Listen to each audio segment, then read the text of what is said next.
అందరూ ఒళ్ళు తగ్గుతారు, పొట్ట చుట్టూ మాత్రం ఒళ్ళు తగ్గించుకోవడం చాలా కష్టం. దానికి ఏమైనా చిట్కాలు ఉన్నాయా? ఎడిపోస్ టిష్యూస్ ఎక్కువగా ఉండేది పొట్ట దగ్గరే. లేడీస్కి అయితే పొట్ట, చేతులు, థైస్, సీట్లలో కూడా ఉంటుంది. మగవాళ్ళకి ఎక్కువగా ఉండేది పొట్ట దగ్గర.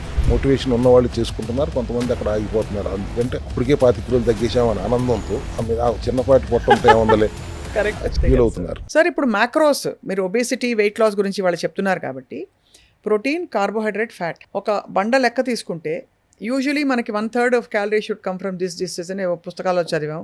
ప్రోటీన్ డెన్స్ డైట్ అంటే ఎక్కువ ప్రోటీన్ నుంచి రావాలంటాం. సో మీ విధానంలో మోడరేట్గా ఉండాలంటే కార్బ్స్ నుంచి అసలు 1500 క్యాలరీలు తిన్నాం అనుకోండి, ఎంత శాతం కార్బ్స్ నుంచి రావాలంటారు మీరు? ఫస్ట్ ప్రోటీన్ దగ్గరికి వెళ్తే అది ఫిక్స్డ్ ఉంటుంది. బాడీ వెయిట్కి 0.8 to 1 గ్రామ్. 1 గ్రామ్. సరే, ఒక 75 కిలోలు అంటే 75 అనుకుందాం. 70 గ్రాములు ప్రోటీన్, అది అక్కడ ఫిక్స్ అయిపోయింది కదా. సో 75 ఇంటూ మనకి 4 75 ఇంటూ 4 అక్కడికి వచ్చేస్తుంది మనకి. So you have to eat about 350 to 500 kgs of protein తింటే అంత ప్రోటీన్ వస్తుంది. Then 30% of complex carbs, simple carbs కాకుండా.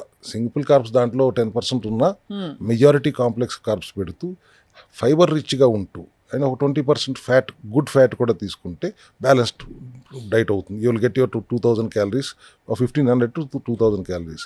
ఒక 200 క్యాలరీలు ఎప్పుడు డెఫిషిట్గా తీసుకుంటాం. అంతకంటే ఎక్కువ క్యాలరీ కట్టింగ్ కూడా మంచిది కాదు. Too much of calorie cutting is also very harmful.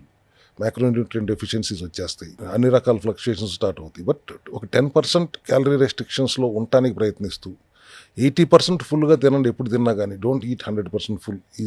Is thumb రూల్లా పెట్టుకుంటే మంచిది. బాగుంది. అంటే ఫస్ట్ ప్రోటీన్, ఫైబర్ వచ్చేయాలి బాడీలోకి, అది బండ గుర్తు. రెండు వచ్చేస్తే మనం హోంవర్క్ అయిపోయినట్టు. మిగతాయి జాగ్రత్తగా రానివ్వాలి. కార్బోహైడ్రేట్స్ నేను ఫ్యాట్ని జాగ్రత్తగా రానివ్వాలి. అంతే కదా సార్, అంతే. చాలా ఇట్స్ యాక్చువల్లీ ఇది ఐడియల్గా ఉంది సార్. సో మీరు చూసిన కొన్ని మంచి results, please share couple of case studies with us. Obesity 150 కిలోలు, 148 కిలోలు తగ్గిన వాళ్ళు కూడా ఉన్నారమ్మ మన దగ్గర లాస్ట్ 5 yearsలో. 148 కిలోలు, 221 కిలోల నుంచి అతను ఈ has come down to 86 or 82. అసలు ఎలా ఉంటుంది sir life? It took about 6-7 months time for him. 25 kgs అనేది నేను ఒక ఎన్ని టెస్ట్ మోడల్స్ ఇమ్మంటారు 5 సంవత్సరాలు. నేను నా దగ్గర ఒక 80,000 మంది పైచిల్లుకు వచ్చారు కదా, దాంట్లో I can give you at least thousands of test models. 25 కిలోలు తగ్గుతుంది. బట్ సార్, అసలు అంత వెయిట్ ఎందుకు పుట్ ఆన్ అయిపోయారు? అడ్డదిడ్డంగా తినేయడమా? తెలియకుండా అలా వెళ్ళిపోతారు అంత దూరం? అడ్డదిడ్డంగా తింటమే, తెలియకుండా ఎట్లా వెళ్తారా 220కి? అదే కదా, టూ మచ్ కదా. ఒకటి హెల్త్ ఇష్యూ కూడా ఉండొచ్చు కొంతమందికి. థైరాయిడ్ ఇష్యూస్ ఉంటే కూడా కొంత పెరుగుతారు వెయిట్.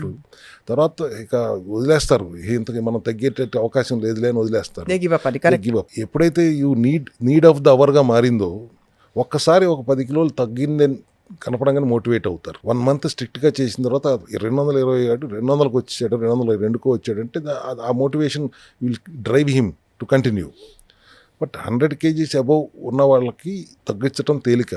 మీరు 80 కిలోల్లో వచ్చి నేను I want to reduce 10 kgs అన్నారనుకోండి, ఆ 10 kgs తగ్గడానికి you need that same 100 days. 120 కిలోల వాడిని 80 kilos తీసుకురావడానికి 100 రోజులే పడుతుంది. 80 కిలోల 70 కిలోలు తీసుకురావడానికి కూడా అదే 100 రోజులు పడుతుంది. దరిదాపుల్లో ఉన్నప్పుడు కొంచెం స్లోగా తగ్గుతుంది. Because that is basically your muscle strength. అంతే. ఫ్యాట్ తక్కువ మోతాదులోనే తగ్గుతూ వెళ్తుంది. సో అది చాలా జాగ్రత్తగా ఫ్యాట్ ని తగ్గించుకుంటూ మజిల్ లాస్ జరగకుండా కాపాడుకోవాలి. దట్ ఈస్ ఛాలెంజ్ అక్కడ. ఇన్ఫాక్ట్ అప్పుడు ప్రోటీన్ చాలా అవసరం కదా సార్, ప్రోటీన్ అండ్ వర్కౌట్ కూడా ఇమీడియట్. సెడెంటరీ లైఫ్ స్టైల్ అనేది అసలు ఎప్పటికీ తప్పే. వర్కౌట్ చేయడం కూడా మోడరేట్గా ఎంతవరకు చేయాలో అంతవరకు చేయాలి. చేయకుండా ఉండటం తప్పే, ఎక్సెస్ చేయడం కూడా తప్పే. And at the same time dietary restrictions కూడా చాలా జాగ్రత్తగా అడ్వైస్ చేయాలి వాళ్ళకి. So if you come with 120 kgs, it's easy for me. If you come with 77 or 78 kgs and ask me to help you reduce another 7 kgs or 10 kgs అన్నప్పుడు చాలా జాగ్రత్తగా delicate చేయాలి. So అయితే మీకు కోకలలు కేస్ స్టడీస్ అండ్ ఈ పునాది set అయిపోయిన తర్వాత బహుశా వాళ్ళకు ఉండే కోమార్బిడ్ కండిషన్స్ అవి కూడా ఆటోమేటికలీ గాడిలో పడిపోతాయి కదా సార్? ఒకసారి గాడిలో పడిన తర్వాత వాళ్ళే జాగ్రత్తగా ఉంటారు. దే నాట్ ఎన్ష్యూర్ మళ్ళీ ఇంకోసారి తప్పు జరుగుతాయని చూసుకోరు. ఒకవేళ జరిగినా కానీ వాళ్ళకి మెకానిజం తెలుసు, మళ్ళీ మా దగ్గర రాకర్లేదు. How to reduce, how to make it come to normalcy అనేది తెలిసిన తర్వాత వాళ్ళంతా మేమేమి మా క్లినిక్లో కూర్చోబెట్టుకుని లేకపోతే మా ఐపీ ఇన్పేషెంట్గా పెట్టుకుని చేయట్లేదు కదా. We're advising them, guiding them and following it up with them. They are doing it in their home only. So వాళ్ళకి మెకానిజం తెలుసు. రేపు పొద్దున పెరిగాము అంటే 7 కిలోలు 10 కిలోలు పెరిగిపోయాం అన్నప్పుడు హౌ టు కమ్ డౌన్ అనేది వాళ్ళకి they already have the experience. ఒక సప్లిమెంటరీ సపోర్ట్, ఒక చిన్న అడ్వైస్ తీసుకుంటారు, మళ్ళీ వాళ్ళు చేసేసుకుంటారు. అది అట్లా కాకుండా 6 నెలలకు ఒకసారి ఒక 21 రోజులు మెయింటెనెన్స్ చేసుకుంటూ ఉండండి. అనేది ఉచితం. That has to be done by everybody. అదే sir. 42 days preventive health care అన్న నా నినాదాన్ని ప్రతి ఒక్కళ్ళు ఖచ్చితంగా పాటించితే ఎటువంటి ఇబ్బందులు రావు. మీ దగ్గర ఫ్యాట్ డిజాల్వింగ్ సప్లిమెంట్స్ ఉంటాయా సార్ మన దగ్గర? Fat burning. ఫ్యాట్ బర్నింగ్ వృక్షామ్ల ఎక్స్ట్రాక్ట్ అంటాం, HCA 60 సైంటిఫిక్ పేరు, గార్సినియా కంబోజియా అంటాం. These are fat burners. We use them also as supplementary support లో వాటి ఫ్యాట్ బర్నర్స్ కూడా ఇస్తాం. ఫ్యాట్ బర్నర్స్ కూడా కొద్ది మోతాదులో వాడాలి, కానీ అది కూడా అతి చేస్తే కూడా కరెక్ట్ కాదు. అది ఇది చాలా బాగుంది సార్ మీరు చెప్పడం. మామూలుగా అందరూ పెడపెడ ఇచ్చేసి తగ్గిపోతారులే అనుకుంటారు.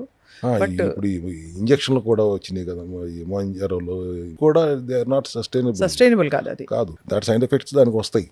మళ్ళీ వాళ్ళు కూడా మళ్ళీ ప్రోటీన్ తినమంటున్నారు, గ్లూకోజ్ తినద్దు అంటున్నారు. ఎంత ఇదే విధానం చేయాల్సి వచ్చినప్పుడు ఆ ఇంజక్షన్ మనకెందుకు, న్యాచురల్గా తగ్గించుకునే విధానాలు వచ్చినప్పుడు. సో ఇంపార్టెంట్ థింగ్ ఇక్కడ కొలెస్ట్రాల్ పెరిగిపోతుంది అనేది ఒక భయం. దీంట్లో ఫ్యాట్ ఎక్కువ తీసుకుంటున్నారు, మీరు ప్రోటీన్ తీసుకుంటున్నారు, కానీ గ్లూకోజ్ వెళ్ళట్లేదు, బట్ కొలెస్ట్రాల్ పెరిగిపోతుంది కదా అనే ఒక భయం. దానివల్ల హార్ట్ బ్లాక్ వస్తుందేమో. So cholesterol actually is not bad at all. అది బ్యాండైడ్ వాడినట్టు వాడుతుంది శరీరం. లివర్ తయారు చేస్తుంది. మనం తినే తిండి నుంచి వెళ్ళే కొలెస్ట్రాల్ 10 పైసలు కూడా ఉండదు. లివర్ తయారు చేస్తుంది కొలెస్ట్రాల్ని. లో డెన్సిటీ లిపోప్రోటీన్ LDL దాన్ని తీసుకొస్తుంది వాడుకోమని. వాడుకున్న తర్వాత HDL దాన్ని తీసుకెళ్ళి మళ్ళీ లివర్లో పడేస్తుంది. ఎప్పుడు ప్రాబ్లం అవుతుందంటే when you eat junk and మీ తిన్న ఆహారం వల్ల ఆక్సిడైజ్ అయ్యి స్టిక్కీగా మారిపోతే LDL, అది వెళ్ళి ఆర్టరీస్ మీద కూర్చుంటే దాని మీద మళ్ళీ కాల్షియం ప్లాక్స్ తయారయ్యి అవి వెళ్ళి వాటి మీద కూర్చోవడం వల్ల హార్ట్ ప్రాబ్లం వస్తుంది. కానీ generally cholesterol is not bad at all. It's very good for body. విచ్చలవిడిగా వాడుకుంటుంది శరీరం. దాన్ని మీరు బ్యాడ్ కొలెస్ట్రాల్గా మార్చనంత వరకు. That's what we ensure. మీకు అది అవేర్నెస్ క్రియేట్ చేయాలి. దట్స్ మా సెల్ హెల్త్ క్లినిక్ వచ్చిన ప్రతి ఒక్కరికి, యాజ్ ఐ టోల్డ్ యూ, ఒక 10-15 minutes అవేర్నెస్ ప్రోగ్రామ్ ఖచ్చితంగా కౌన్సిలింగ్ ప్రోగ్రామ్ ఉంటుంది. సో దట్ వాళ్ళు ఇంటికెళ్ళి చేసుకుంటున్నారు, వాళ్ళే డాక్టర్లు కదా అప్పుడు. So they should know everything perfectly. అట్లా ఉంటేనే వాళ్ళు చేయగలుగుతారు. And that's what we proudly say we do at cell health clinic. It's very very actually ఈ methodology sir, it's sustainable, long lasting మీరు చెప్తున్న దాన్ని బట్టి, అండ్ అందరికీ empowering also. So finally one question sir, అందరూ ఒళ్ళు తగ్గుతారు, పొట్ట చుట్టూ మాత్రం ఒళ్ళు తగ్గించుకోవడం చాలా కష్టం. దానికి ఏమైనా చిట్కాలు ఉన్నాయా? ఎడిపోస్ టిష్యూస్ ఎక్కువగా ఉండేది పొట్ట దగ్గరే. లేడీస్కి అయితే పొట్ట, చేతులు, థైస్, సీట్లలో కూడా ఉంటుంది. మగవాళ్ళకి ఎక్కువగా ఉండేది పొట్ట దగ్గరే. సో అది తగ్గుతున్న క్రమంలో పెంచింది 100% తగ్గకుండా ఒక 10% మిగిలిపోతూ ఉంటుంది ఎంత తగ్గినా కూడా. దానికి you have to do your workouts. Workout చేసుకుంటూ, స్ట్రెచ్చింగ్లు చేసుకుంటూ, use your brain, or you if you are having the knowledge, use it. Otherwise take the help of a trainer. And అది ఖచ్చితంగా లాస్ట్ 10% మీరు you have to workout and reduce. ఆ 90% మేము తగ్గించి మీకు ఇచ్చేస్తాం. ఆ 10 పైసలు మీ చేతిలోనే ఉంది. You have to work on your self and తగ్గాలి.